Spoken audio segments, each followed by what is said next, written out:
आजचा जो विषय आहे तो याप्रमाणे की अजून जे बेस्ट आहे तुमच्या लाईफमध्ये यायचं बाकी. Praise the Lord. सर्वोत्तम यायचं बाकी. Praise the Lord. आणि माझा विश्वास आहे का जे देवाने प्रगट केलंय याद्वारे प्रभू 100% आम्हाशी बोलत. देवाची इच्छा का आपण आनंद करावा. काय करावं. 5व्या ठिकाणी आपण पहिले थेसलोनिकराचे पत्र 5वा अध्याय 16 वचन वाचणार आहोत. सर्वदा आनंद करा, प्रत्येक गोष्टी उपकार स्तुती करा, कारण तुम्हाविषयी ख्रिस्त येशूमध्ये देवाची इच्छा हीच आहे. Praise the Lord. पहिलं वचन सांगतं का सर्वदा काय करा. आनंद करा. आनंद करा आणि प्रत्येक गोष्टीत कोणाची उपकार स्तुती करा. देवाची. आणि मग त्याप्रमाणे आपण आनंद करतो आणि उपकार स्तुती देखील करतो. कोणाची. परमेश्वराची. का. कारण देव आनंद देणारा आहे. Praise the Lord. परंतु कधी कधी अशा गोष्टी घडतात की स्थिती त्याप्रमाणे नसती का आपण आनंद करावा. काय करावं. आनंद करावा. आणि मग त्या समय कसा आम्ही आनंद करू शकतो आणि त्या गोष्टीबद्दल देवाला धन्यवाद म्हणू शकतो. बायबलचं वचन सांगतं का सर्वदा काय करा. आनंद करा आणि प्रत्येक गोष्टीसाठी कोणाची उपकार स्तुती करा. देवा आशीर्वाद देतो त्यावेळेस तुम्ही साक्ष देईल का देवाने कार्य केलं. पण ज्यावेळेस माझ्या लाईफमध्ये दुःख आहे किंवा त्रास आहे किंवा निराशमय अवस्था आहे मग त्या समय मी कसा आनंद करू आणि कशा प्रकारे म्हणू का धन्यवाद प्रभू का तू खूप चांगला आहे. देवाची इच्छा आहे की तसं लिहिलंय प्रत्येक गोष्टीमध्ये. कशामध्ये. प्रत्येक गोष्टीमध्ये. मग तुमच्या हिशोबाने भले ती अयोग्य असेल दुःखी गोष्टी असेल पण त्या गोष्टीसाठी पण तुम्ही म्हणावं का धन्यवाद परमेश्वर. म्हणू शकतो का आपण. दुःख आलं काय आलंय आता येईन तुम्हाला म्हणायचंय का धन्यवाद प्रभू या सर्व गोष्टींसाठी. म्हणू शकतो का. नाही म्हणू शकत. का. कारण आपलं मन तयार होणार नाही. ते देवाशी वाद घालणार का प्रभू तुझं वचन सांगतं का आनंद कर. कसा आनंद करावा. माझा आनंद हिसकून गेलाय. मी कशी उपकार स्तुती करू कारण त्या गोष्टी घडलेल्याच नाहीये. मग मी कशा प्रकारे तुला धन्यवाद देऊ. Praise the Lord. पहा देवाची इच्छा आहे का आम्हाला कळावं का जरी एखाद्या गोष्टीद्वारे तुमचं मन दुखवलंय आणि तुम्ही निराश आहात तरी देवाची इच्छा आहे का तुम्ही काय करावं. आनंद करावा. आणि कोणाची स्तुती करावी. का. कारण परमेश्वर म्हणतो का कदाचित ज्या गोष्टी तुझ्यापासून वंचित आहेत किंवा तुझ्यापासून त्या निघून गेल्यात त्याबद्दल दुःख करू नको. तुझ्या हिशोबाने ते बेस्ट होतं किंवा ते चांगलं होतं पण जर माझ्या दृष्टिकोनाने पाहिलं तर याच्यापेक्षा चांगलं तुझ्या लाईफमध्ये यायचं. विषय कळतो प्रत्येकाला. एखाद्या गोष्टीमुळे आपण कशा आहोत. दुःखी आहोत. प्रभू असं का घडलं. हे माझ्या लाईफमध्ये का आलं. ते म्हणतो का जरी ही स्थिती आली निराश होऊ नको. याच्यापेक्षा उत्तम स्थिती या स्थितीमधून मी आणणार आहे. ही जी स्थिती आहे आनंद करणारी नाहीये पण देव काय म्हणतो काय कर. कारण याच्यामधूनच द बेस्ट स्थिती तुझ्या लाईफमध्ये येणार आहे. Praise the Lord. समजा जॉब आहे काय आहे. जॉब गेलाय. काय गेलाय. मी प्रामाणिक आहे. मी सगळं चांगलं केलंय पण ते माझ्या लाईफ मधून गेलंय. मग देवा आता मी कसा आनंद करू. ते म्हणतो आनंदच कर कारण याच्यापेक्षा उत्तम मग तुझ्या लाईफ मध्ये येणार आहे. Praise the Lord. कारण जोपर्यंत ते जात नाही उत्तम कसं येणार आहे. पण देवा माझ्या दृष्टीने ते उत्तम होतं ते तुझ्या दृष्टीने होतं माझ्या दृष्टीने नाही. आमचा प्रभू आम्हाला गौरवातून गौरवात घेऊन जाणार आहे. आमचा परमेश्वर रोज आमचा वैभव नवीन करणार आहे. आणि मग एखादी गोष्ट जी आमच्या हिशोबाने उत्तम आहे आणि मग आम्हाला वाटतं की ही सोडूच नाही धरून बसावी पण ते म्हणतो का ऐक याच्यापेक्षा उत्तम येणार नाही जर हे धरून बसतात. जर हे तुझ्यापासून दूर जातंय हे तुझ्यापासून निघून जातंय जाऊ दे याच्यापेक्षा उत्तम देव आणल कारण तुझ्या जीवनावर देवाचं नियंत्रण आहे. कधी कधी असं होतं का अचानक कळतं का माझा जॉब काय झालाय निघून गेलाय. माझ्या हातात ज्या गोष्टी होत्या त्या निघून गेल्या. मग प्रभू आता काय होईल. प्रभू म्हणतो याच्यापेक्षा अजून बेस्ट होईल. Praise the Lord. तू असा विश्वास धरतो का तुझ्या जीवनावर प्रभूचं नियंत्रण आहे. तुझ्या लाईफवर प्रभूचं कंट्रोल आहे. आणि जर प्रभूचं कंट्रोल आहे तर माझ्या लाईफमध्ये माझ्या जीवनामध्ये दररोज नवीन आणि उत्तम मधल्या गोष्ट प्रभू आणणार आहे. आणि ज्यावेळेस तो विश्वास येईल तुम्ही आनंदच करणार. तो फेथ आपल्यामध्ये आला पाहिजे. पण एकदा का ती निराशा आली मग आपण तो लॉर्ड असं काय चाललंय काय घडतंय देवा तुझं लक्ष नाही. ते म्हणतो तू उत्तम येऊ देत नाहीस. तू त्याच गोष्टीसाठी रडत बसलाय. त्या गोष्टीबद्दल चिंता करू नको. हे गेलंय का हे जाऊ दे याच्यापेक्षा उत्तम मी घेऊन येईल. प्लीज बोला. कळतंय प्रत्येकाला. हे समजणं खूप गरजेचं. कारण एखाद्या गोष्टीद्वारे आमचं मन काय होऊन जातं दुःखी होऊन जातं. एखादं घर घ्यायचं काय घ्यायचं पाहून आलो होतो आवडलं होतं घ्यायचंच होतं पण माझ्या पहिले दुसऱ्याने घेऊन टाकलं किंवा घ्यायचंच होतं लोन होणारच होतं सगळंच होणार होतं पण अचानक पैशाचंच काम थांबलं. मग देवा असं का घडलंय. ते म्हणतो निराश होऊ नको. उत्तम अजून यायचं तुझ्या लाईफमध्ये. नाही प्रभू माझ्या हिशोबाने ते बेस्ट होतं ते उत्तम होतं ते तुझ्या दृष्टीने होतं. तू माझ्या दृष्टीने बघ मी तुझ्यासाठी अजून चांगल्या योजना आखलेल्या आहेत. जे तुझ्यापासून गेलंय त्यासाठी दुःख करू नकोस कारण तुझ्या हिशोबाने ते चांगलं असेल पण याच्यापेक्षा उत्तम मला तुला द्यायचं. किती लोकांना कळतं मी आज जो विषय प्रभूने मला दिला कारण कधी कधी आपण दुःखी होतो का, लॉर्ड माझ्या लाईफमध्ये का आलं, किंवा प्रभू ही गोष्ट माझ्या लाईफमध्ये का घडली, असं का घडलं पित्या. ते म्हणतो होऊ दे, काही फरक पडत नाही. तू हाच विश्वास धर का प्रभूच सत्ता तुझ्यावर आहे. जगाच्या हिशोबाने, तुझ्या कुटुंबाच्या हिशोबाने तू सर्वसाधारण व्यक्ती आहे, पण देवाच्या नजरेत तू बहुमूल्य आहे. देवाच्या नजरेमध्ये तुझ्या लाईफमध्ये एक योजना आहे, आणि त्या योजने देखत प्रभू तुझा प्रवास करणार आहे. म्हणून एखाद्या गोष्टीसाठी जास्त निराश होऊ नका, ती मनाला लावून घेऊ नका, पण स्वतःला धैर्य द्या का याच्यापेक्षा चांगलं प्रभू मला देणार आहे. त्या बहिणीने शेअर केलं की पूर्वी खूप ठिकाणी गेले पण मला घेतलं नाही, पण आता चांगल्या ऑफिसमध्ये तिला नोकरी मिळाली. Praise the Lord. त्या समय जीव तळमत असेल का प्रभू ते बेस्ट होतं बरं का, मला भेटलं पाहिजे होतं, पण ते म्हणतो थांब, याच्यापेक्षा उत्तम तुला देणार. आज ती आनंद करते, पण ज्यावेळेस पूर्वीच्या ठिकाणी तिला रिजेक्ट केला, तिने आनंद केला असेल का. ती म्हणलं असेल काय प्रभू उगाच आर्ट्स घेतलं वाटतंय, उगाच ही डिग्री केली, दुसरं केलं असत परवडलं असतं. ते म्हणतो धिक्कारू नको, तुझ्याकडे प्रभू आहे, आणि जे काही तू पात्र असेल ते घेऊन तू प्रभूकडे ये, प्रभू त्या पात्राला ब्लेस करणार. आपण पटकन स्वतःच्या करिअरला किंवा आई बापांना खूप लवकर ब्लेम करून टाकतो, काही नाही केल्या लोकांनी. तू कसं का असा ना, कोणाकडे ये, ते फुटकं भग्न पात्र ते प्रभूकडे येऊ द्या, आणि म्हणावं का देवा तू याला बेस्ट करू शकतोस. निराश होणं सोपं आहे, पण जर तुम्हाला वचन कळलं तुम्ही दुःखी होणार नाही, कारण तू पण अनाथ नाहीये, आपल्याकडे परमेश्वर आहे. आपल्या जगी काही बापाची पात्रता कमकुवत असेल, पण त्या बापाची पात्रता कमकुवत नाहीये. आपले नातेवाईक अशक्त असतील, आपला साथ देणारा कोण नसेल, पण प्रभू त्याप्रमाणे नाहीये. आणि म्हणून देवाची इच्छा का तुम्ही प्रभूकडे पहा आणि म्हणा का परमेश्वर याही पेक्षा उत्तम गोष्टी माझ्या लाईफमध्ये आणणार आहे. देवाची इच्छा नाही का आपण निराश व्हावं, आपण काय करावं, आनंद करावा. अशा स्थितीत प्रभूकडे ये. तू भरोसा करत नाही, तू आपला भार प्रभूवर टाकत नाही, तू आपल्याच बुद्धीने अक्कल लढवतो, आणि म्हणून तुझ्या लाईफमध्ये गोष्टी घडत नाही. पण जर आपण देवाकडे पाहिलं आणि प्रभूकडे आलो तर परमेश्वर अद्भुत गोष्टीने आम्हाला ब्लेस करणार आहे. किती लोकांना कळतं आजचं वचन, प्रभूला बेस्ट द्यायचं. कसं द्यायचं, नाही प्रभू तेच बेस्ट होतं तुझ्या हिशोबाने. कसं, हा तुझ्या हिशोबाने ते चांगलं आहे, पण ते म्हणतो ते चांगलं आहे, मी कुठं नाही म्हणतो, पण सर्वोत्तम यायचं बाकी, ते सोडशील तर ते चांगलं येणार. म्हणून देवाची इच्छा का तुमच्या जीवनात अजून चांगलं यावं, म्हणून जे तुमच्या लाईफ मधून गेलंय त्याबद्दल तुम्ही निराश होऊ नका. लॉर्ड प्लीज बोला. कळते प्रत्येकाला, इव्हन बॉडी चांगली पण अचानक आजार आले. काय आले, प्रभू माझ्या लाईफ मध्ये काय आलंय, मी आता अपंग झालोय पित्या, माझ्या लाईफमध्ये गोळ्या एंटर झाल्यात, माझ्या लाईफमध्ये भीती एंटर झाली, आता माझ्या लाईफमध्ये काय चांगलं यायचं. ते म्हणतो नाही, विश्वास ठेव, याच्यातूनही मी तुझ्यासाठी चांगलं आणू शकतो. कशातून, म्हणजे आजारातून. कशातून, प्रभू हॉस्पिटल मागं लागलंय, गोळ्या मागं लागल्यात, रिपोर्ट मागं लागलेत, भीती मागं लागलीत, आता माझ्या लाईफमध्ये काय चांगलं यायचं. तू विश्वास ठेव, याच्यामधून पण परमेश्वर तुझ्यासाठी चांगलं आणू शकतो. देवाचे सेवक होते पॉल अँकी चाव, त्यांना एक आजार होता आणि मरणाची वाट पाहत होते. कसली, त्यांना वाटलं का माझं लाईफ काय झालंय, संपलंय. पण एका लहान मुलीद्वारे त्यांना प्रभू येशू बद्दल कळालं. ती चर्चला चालली होती, पण त्या निमित्ताने त्या अंकलला ती भेटली, त्या पॉल अँकी चावला त्यांना प्रभू बद्दल सांगितलं, आणि त्या क्षणापासून त्या भावाचं जीवन काय झालं, बदल. Praise the Lord.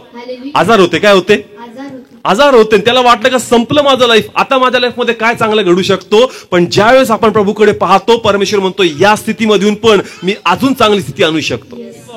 म्हणून एखादी गोष्ट तुमच्यापासून दूर गेली, एखाद्या गोष्टीसाठी तुम्ही दुःखी आहात, ते म्हणतो जास्त दुःख करू नको, निराश करू नको, या स्थितीमधून पण चांगली स्थितीकडे मी तुला घेऊन जाऊ शकतो. Praise the Lord. खूप सुंदर उदाहरण आहे इयोबचं. 5व्या ठिकाणी आपण 19वा अध्याय, इयोब 19वा अध्याय आणि त्याचं 9 आणि 10 ही 2 वचन आपण वाचणार आहोत. त्याने माझे वैभव माझ्यापासून काढले आहे आणि माझ्या मस्तकावरचा मुकुट काढून घेतला आहे. त्याने मला चोहोकडून मोडले आहे आणि मी नाहीसा होऊन गेलो आहे. त्याने झाडाप्रमाणे माझी आशा उपटून टाकली आहे. हा, पुन्हा रीड करू स्लोली. त्याने माझे वैभव माझ्यापासून काढले आहे. हा ना, त्यांनी खूप सुंदर शब्द वापरला का परमेश्वर तो म्हणतो का त्याने माझं वैभव काय केलंय, माझ्यापासून काढलं आहे. आम्हाला कळतं का सैतान त्याच्या लाईफ मध्ये एंटर झाला आणि त्याच्याकडे वैभव होतं. काय होतं, वैभव गोष्ट कळती, सर्व काही होतं, चांगलं घर होतं, प्रॉपर्टी होती, लेकरं होते, पण तो म्हणतो माझा वैभव काय झाला, काढून टाकला. पुढे वाचूया. आणि माझ्या मस्तकावरचा मुकुट काढून घेतला आहे. हा, त्याने मला चोहोकडून मोडले आहे. Praise the Lord. तो म्हणतो माझ्या मस्तकाचा मुकुट काय केला आणि चहूकडून मला काय केलंय, मोडले आहे. आता त्याच्या लाईफ मध्ये काय बेस्ट घडू शकतं का, नाही. जे त्याच्या हिशोबाने उत्तम होतं ते सगळं काय झालं, संपलं आहे.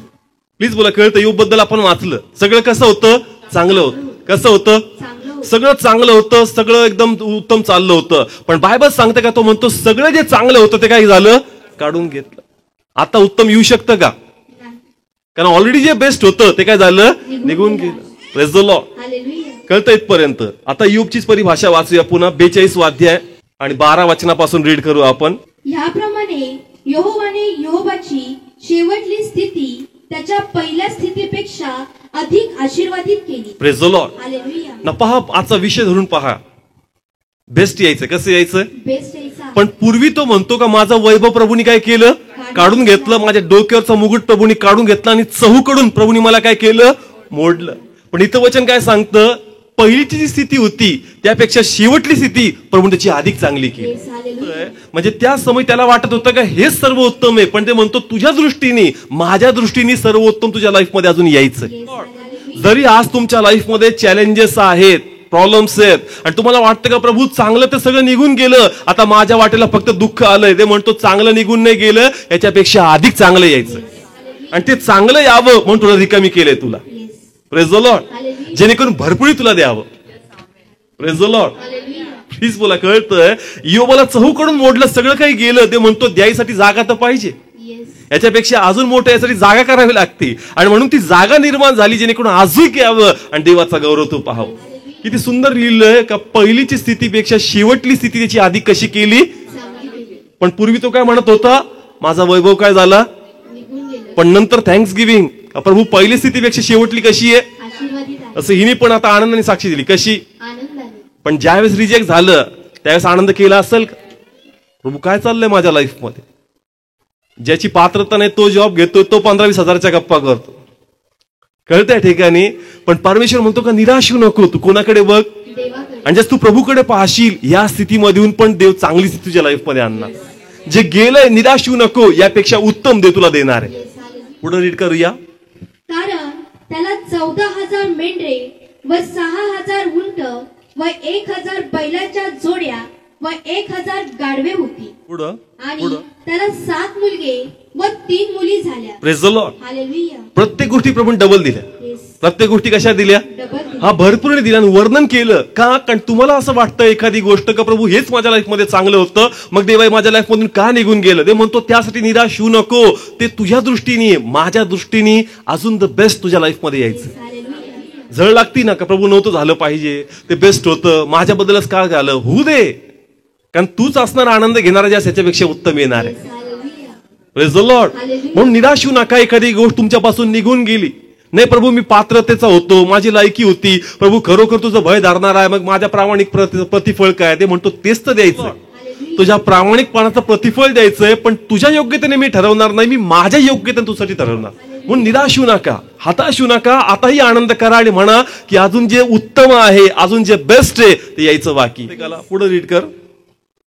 आणि त्याने पहिलीचे नाव यमिमा व दुसरेचे नाव कसिया व तिसरीचे नाव केरेन हप्पूक ठेवले. पुढं. आणि सर्व देशात योबाच्या मुली इतक्या सुंदर कोणी बाया नव्हत्या. Praise the Lord. हालेलुया. पूर्वी त्याला लेकरं होते पण तसे देखणे नव्हते जसे आता प्रभूने त्याला दिले. हालेलुया. म्हणजे प्रत्येक गोष्टीत, प्रॉपर्टीमध्ये पण दिलं, लेकरामध्ये पण प्रभूने त्याला ब्लेस केलं. आणि पुढे असं लिहिलंय का त्यांनी भरपूर वर्ष, 140 वर्ष तो काय झाला? जागला. 4 पिढ्या पाहिल्या. किती पिढ्या? 4 पुढे. प्रभूने त्याला ब्लेस केलं. एक समय होता का त्याला वाटलं सगळं काही झालं, संपलं, आणि जे उत्तम होतं ते माझ्या लाईफमध्ये येऊन गेलं. जे उत्तम होतं ते माझ्या लाईफमध्ये येऊन, ते म्हणतो ते काहीच नाहीये, ते ट्रेलर होतं. काय होतं? ट्रेलर होतं. याच्यापेक्षा चांगलं अजून तुझ्या लाईफमध्ये यायचं. कारण देणारा कोणी माणूस नाही, देणारा कोण आहे? आणि देवाकडे उत्तमातल्या उत्तम गोष्टी आहेत ज्या आपल्या कल्पनेपलीकडे, आणि देवाची इच्छा का त्याचा अनुभव आपण घ्यावा, आणि म्हणून ह्या अनुभवातून आपला जावं लागणार. म्हणून जर एखादी गोष्ट तुम्हापासून दूर आहे, तुम्हाला ती मिळत नाही, तुम्ही त्यापासून वंचित आहे, मग प्रभू असं का झालं, असं का घडलं? ते म्हणतो निराश होऊ नको. काय कर? आनंद कर आणि धन्यवाद दे का प्रभू ह्यापेक्षा बेस्ट तुझ्या गौरवासाठी मी पाहणार.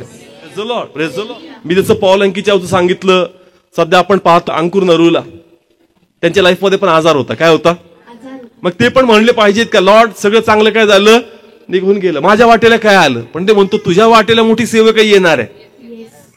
तुझ्या वाटेला मोठी सेवकाई येणार. नको. हा, म्हणून निराश होऊ नको. जे चांगलं गेलं यापेक्षा उत्तम प्रभू तुला देईल. आरोग्य तर तुला देईलच देईल, पण तुझ्याद्वारे अनेक लोकांना मी ब्लेस करेल. म्हणून देवाची इच्छा का आपण निराश व्हायचं, नाही. कारण जी शेवटची स्थिती होती त्यापेक्षा जी आताची स्थिती प्रभू आणल ती त्याच्यापेक्षा उत्तम असणार. कारण आपण खूप लवकर निराश होऊन जातो. कसं होऊन जातो? निराश होऊन जातो. प्रभू काय घड नाही, बेस्ट होणार. Praise the Lord. हालेलुया. आपलं चांगलं ग्राउंड होतं. कसं होतं? चांगलं ग्राउंड. सगळं बेस्ट होतं. काय प्रभू चांगलं गेलं म्हणतो, ते जर चांगलं आहे तर मग उत्तम कुठं येणार? Praise the Lord. हालेलुया. चांगलं सोड म्हणजे त्याच्यापेक्षा अजून उत्तम येईल. Yes. Praise the Lord. Hallelujah. चांगलं सोड म्हणजे त्याच्यापेक्षा उत्तम येईल. हा, आणि त्या उत्तमसाठी ही थोडी झळ खावी लागणार. Yes. Praise the Lord. Hallelujah. कारण तुला सहाय्य आणि तुला पुरवठा आणि तुला उंच करणारा परमेश्वर देव आहे. तुझा विश्वास कोणत्या लिमिटेड स्थितीसाठी मर्यादित करू नको. तू फक्त प्रभूकडे बघ आणि म्हण, प्रभू या स्थितीमधून पण अजून मोठ्या गोष्टी तू माझ्या लाईफमध्ये आणू शकतोस. आम्हाला वाटत शून्यमय झालं, प्रभू सगळं संपलं, ते म्हणतो इथून मी मोठ्या गोष्टी करू शकतो. किती लोकांना कळतंय आजचं वचन? निराश व्हायचं, नाही. सर्वदा काय करायचा? आनंद करायचा. देवाच्या दृष्टिकोनाने पहा, निराशमय स्थितीमध्ये पण तुम्ही आनंद करणार. Praise the Lord. हालेलुया. का? कारण देवा इथूनच आता बेस्ट गोष्टी येणार आहे. येस. सर्वदा काय करायचं आहे? आनंद करायचा. नाही प्रभू, ती जी गोष्ट आहे ना, त्या गोष्टीवर माझ्या अनेक 4 गोष्टी डिपेंड होत्या, आणि मग आता तीच झाली नाही तर पुढच्या गोष्टी कशा होती? पैसा आहे. उदाहरण काय? पैसा आहे. प्रभू हा पैसा आला का, मग ह्या बेसवर या 4 गोष्टी मी करणार आहे. आणि मग प्रभू जर हेच झालं नाही तर पुढचं कसं होईल? प्लीज बोला. कळतंय? तुमचं लोन मंजूर नाही झालं, एकाने आश्वासन दिलं नाही केलं, मग मन कसं होणार? निराश होणार. का प्रभू आता माझ्या लाईफमध्ये काय चांगलं होणार आहे? ते म्हणतो काळजी करू नको, इथून पण अजून तुझ्या लाईफमध्ये बेस्ट यायचंय. प्रभू वर्स्ट आहे, वर्स्ट मधूनच प्रभू बेस्ट आणणार. हालेलुया. जे कोणी आम्हाला कळावं का माझा परमेश्वर करू शकतो. येस. समजतंय? असं असतं अनेकदा, अनेक गोष्टी आम्हाला करायच्या असतात आणि बुद्धी जी असते ना ती कॅल्क्युलेटेड असते. हे केलं का ते केलं का ते, मग असं, आणि मध्ये एक गणित फेल का सगळे गणित काय झाले? फेल झाले. मग निराशा का प्रभू आता कसा आनंद करू, ते कामच फेल झालं. ते म्हणतो आताही विश्वास ठेव का तुझ्या लाईफमध्ये प्रभू चांगलं आणू शकतो. कोण करू शकतो? जे काही तुला कळल का हे कार्य फक्त प्रभूचं आहे, ना माझ्या बुद्धीचं, ना माझ्या ज्ञानाचं, ना माझ्या चातुर्याचं, हे कार्य फक्त माझ्या प्रभूचं आहे. म्हणून आज अशी काही स्थिती असेल का त्यात तुम्ही दुःखित असाल, पण या स्थितीमधून पण तुम्ही चांगली स्थिती पाहू शकता. तसं हा पॉइंट मी घेतला. एक कॅल्क्युलेशन आहे. काय आहे? गणित आहे. आणि ते गणित बिघडलं तर वाटतं आता होणार नाही, पण नाही तरी देखील परमेश्वर तुमच्या लाईफमध्ये चांगल्या गोष्टी आणणार. एक उदाहरण आहे दाविदाचं, आणि मी रीड करणार नाही पण स्टोरी वाईज सांगणार. मी एवढा विश्वास धरतो की तुम्ही दाविदाबद्दल वाचलंय हालेलुया. ना. दाविदाचा राज्याभिषेक झाला. कोणता अभिषेक झाला? राज्य. हा, आणि कुणी केला तो? शमूएलाने. कुणी? शमूएला. हा, शमूएलाने येऊन दाविदाचा काय केला? अभिषेक केला ना. अभिषेक होता राजाचा. अभिषेक होता राजाचा. राजाचा. अभिषेक झाला, पण आम्हाला माहितीये का दावीद साधारण व्यक्तीचा मुलगा, इशायाचा मुलगा, आणि बाप त्याचं मेंढर हे करणारा होता, आणि तो पण तेच काम करणारा आहे. आणि मग त्यांनी पाहिलं का बाबा ड्रीम तर हे आहे, प्रभूने तर ते मला दिलंय का बाबा तुझा राज्य अभिषेक आहे, पण त्याप्रमाणे गोष्टी घडतायत का? नाही. आणि मग गोष्टी घडू लागल्या. येस. म्हणजे कशा प्रकारे त्याचा राज्याभिषेक होतो, आणि मग बरोबर शाऊलाला दुरात्म्याचा त्रास होतो, आणि बरोबर तिथं कशासाठी बोलवतात? प्रेसाठी, वर्शिपसाठी. तिथं वर्शिप करतो, त्याला बरं वाटतं, रिलेशन चांगलं होतं, मनात विश्वास, चला आपण त्या दिशेने चाललोय. कोणत्या? राजाच्या. आणि मग शाऊलाचा मुलगा योनाथन, त्याच्याबरोबर मैत्री, शस्त्रवाहकाचं काम, म्हणजे आता मी चाललोय कोणत्या डायरेक्शननी? राजाच्या. का? कारण पहिले कनेक्शन नव्हतं, पण आता कनेक्शन जुडलं आणि बरोबर मी त्या दिशेने चाललोय. पण ओपनिंग भेटत नव्हती, आणि मग गोल्यत नावाद्वारे एक चांगली ओपनिंग मिळाली. आव्हान दिलं, कुणी आव्हान स्वीकारायला तयार नाही, आणि बरोबर बाप त्याला जेवण घेऊन त्याच्या बाकीच्या भावांसाठी पाठवतो. तो तिथं ऐकतो, चॅलेंज स्वीकारतो, आणि त्या ठिकाणी त्या लढाईमध्ये प्रभू त्याला सुपरस्टार करतो. मग तो फेवरेट आहे कोणाचा? आता शाऊलाचा पण फेवरेट झाला आणि लोकांचा पण. म्हणजे आता पूर्ण चान्सेस आहे काय बनणार? राजा बनला. आणि मग त्यांनी शाऊलाने त्याला कामगिरी सोपवली, या लढाईवर जा. प्रत्येक लढाईमध्ये त्यांनी विजय मिळवला, आणि ज्यावेळेस तो आला, बायबल सांगतं लोकांनी स्तुती केली. शाऊलाने 1000 मारले, दाविदानी म्हणजे सगळं त्याच्या बाजूनी, आणि तो आता लवकर काय बनणार? राजा बनला. पण इथंच गोळ झाला. इथंच काय झाला? गोळ झाला. आणि त्या दिवसापासून शाऊल त्याला जवळचा मानत त्याचा प्राण घ्यायला स्टार्ट झाला, आणि मग त्यानंतर पासून दावीद आपला प्राण वाचण्यासाठी पळू लागला. तिथपर्यंत जर दाविदाचा विचार केला, त्याला वाटत असेल प्रभू काय स्टोरी चांगली चालली होती, मी एकदम जवळ पोहोचलो होतो आता गादीच्या. कारण योनाथन बी माझ्यावर प्रीती करतो, तो पण आक्षेप घेणार नाही. लोक पण मला खूप डोक्यावर घेतात, त्यांचा पण फेवरेट आहे, सगळ्यांचा फेवरेट, तुझा हात बी माझ्यावर आहे. आता मी गादीवर बसणारच होतो, पण इमिजिएट असं काही घडलं त्या स्तुतीद्वारे का सगळ्या गोष्टी माझ्या हातातून काय झाल्या,